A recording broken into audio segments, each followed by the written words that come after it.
Hello viewers, welcome to Swathi Samayal. இன்றைக்கி நம்ம பன்னீர் லபாப்தார் பண்ண போகிறோம். வாங்க வீடியோக்குள்ளே போயிடலாம். இப்போது ஒரு குட்டி பேன் எடுத்துக்கோங்க. அதில் நம்ம எண்ணெயை ஊற்றிடலாம். எண்ணெய் சூடான உடனே நம்ம கட் பண்ணி வச்ச பன்னீர் க்யூப்ஸை இதில் ஆட் பண்ணிடலாம்.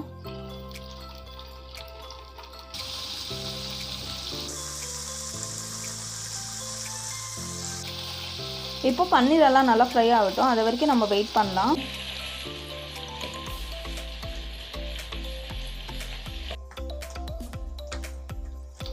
பாருங்கள், பன்னீரெல்லாம் நல்லா ஃப்ரை ஆகிடுச்சு. இப்போ நம்ம இதை ஒரு சைடில் தள்ளி வச்சிடலாம். இப்போது ஒரு 1/4 டீஸ்பூன் போல் வெறும் மிளகாத்தூள், கொஞ்சமாக உப்பு. இப்போது இது எல்லாத்தையும் ஒரு வாட்டி நல்லா மிக்ஸ் பண்ணிக்கோங்க.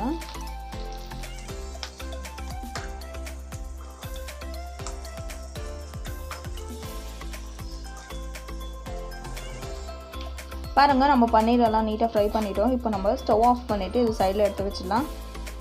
இப்போ ஒரு குட்டி பாத்திரம் எடுத்துக்கோங்க. நம்ம அதில் 1 கிளாஸ் போல் தண்ணி ஆட் பண்ணிடலாம். நம்ம இஞ்சி பூண்டு ஆட் பண்ணிடலாம். இப்போது தக்காளி எடுத்துக்கோங்க. தக்காளியை வந்துட்டு இந்த மாதிரி மார்க் பண்ணி வச்சுக்கோங்க. அப்போ தான் நம்மளுக்கு ஸ்கின் பீல் பண்ண ஈஸியாக இருக்கும். இதே மாதிரி நம்ம மீதி இருக்கிறதையும் கட் பண்ணி எடுத்துடலாம். இப்போ நம்ம இது கூடவே ஒரு பட்டை, கிராம்பு, ஏலக்காய் இது நல்லா கொதிக்கிட்டோம். கூடவே முந்திரி ஆட் பண்ணிக்கோங்க. முந்திரி வந்துட்டு உங்களுக்கு ஆப்ஷனல் தான், வேணும்னா ஆட் பண்ணிக்கலாம், இல்லைன்னா ஸ்கிப் பண்ணிடலாம். இது வந்துட்டு நல்லா கொதிக்க விடுங்க.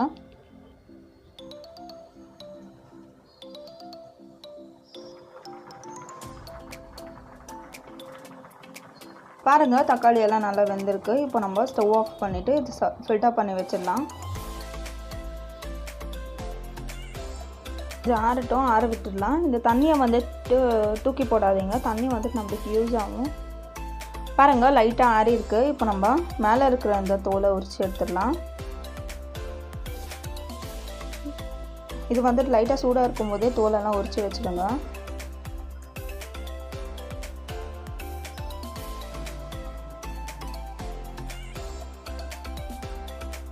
தோல் நம்மளுக்கு யூஸ் இல்லை, ஸோ தோலை வந்து தூக்கி போட்டுடலாம்.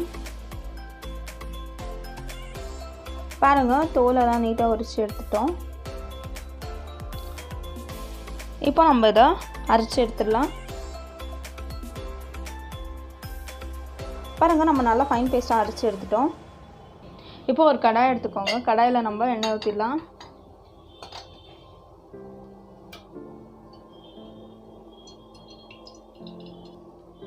எண்ணெய் சூடான உடனே சோம்பு ஃப்ரை ஆன உடனே கட் பண்ணி வச்சுருக்கிற வெங்காயம்,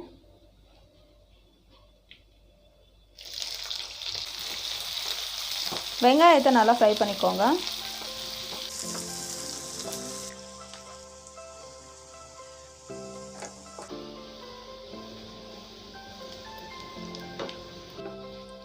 பாருங்கள், வெங்காயம் எல்லாம் நல்லா ஃப்ரை ஆகிடுச்சு. இப்போ நம்ம தேவையான அளவு உப்பு ஆட் பண்ணிடலாம்.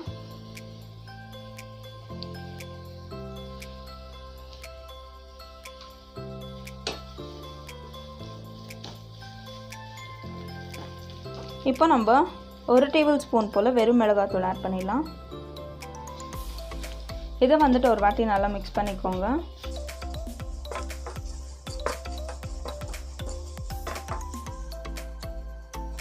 இப்போ நம்ம அரைச்சி வச்ச தக்காளி பேஸ்ட்டு இதில் ஆட் பண்ணிடலாம். இப்போது இதை ஒரு வாட்டி நல்லா மிக்ஸ் பண்ணிக்கோங்க.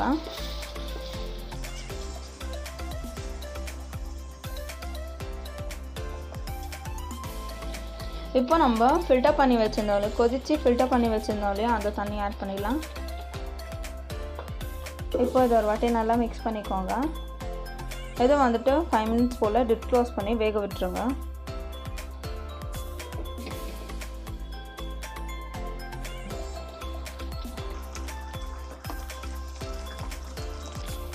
பாருங்கள், கொதிச்சு நல்ல ஒரு கிரேவி கன்சிஸ்டன்சிக்கு வந்திருக்கு. இப்போ நம்ம கஸ்தூரி மேத்தியை க்ரஷ் பண்ணி ஆட் பண்ணிடலாம்.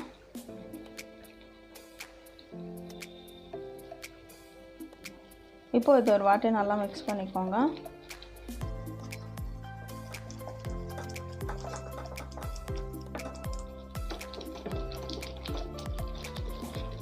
இப்போ நம்ம ஃப்ரை பண்ணி வச்ச பன்னீரை இதில் ஆட் பண்ணிடலாம். இப்போ ஒரு வாட்டி நல்லா மிக்ஸ் பண்ணிக்கோங்க. ஒரு 2 மினிட்ஸ் போல் லிட்டை க்ளோஸ் பண்ணி அப்படியே விட்டுருங்க.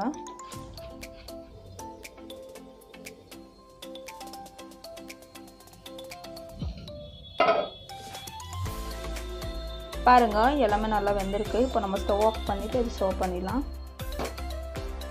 இப்போ நம்ம இது மேலே பன்னீர் ஸ்லைஸை துருவி விட்டுடலாம்.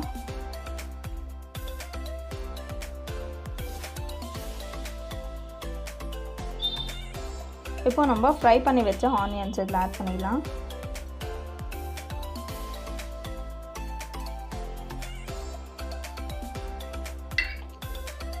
இப்போ லாஸ்ட்டாக நம்ம க்ரீம் ஆட் பண்ணிடலாம். க்ரீம் வந்துட்டு உங்களுக்கு ஆப்ஷனல் தான், வேணும்னா ஆட் பண்ணிக்கலாம், இல்லைன்னா ஸ்கிப் பண்ணிடலாம். இப்போ நம்ம இதை டேஸ்ட் பண்ணிடலாம். டேஸ்ட் பண்ணுறதுக்கு முன்னாடி நம்ம சேனலை புதுசாக பார்க்குறீங்களா, லைக் பண்ணுங்கள், ஷேர் பண்ணுங்கள், சப்ஸ்கிரைப் பண்ணுங்கள், மறக்காமல் கமெண்ட் பண்ணுங்கள். தேங்க்யூ.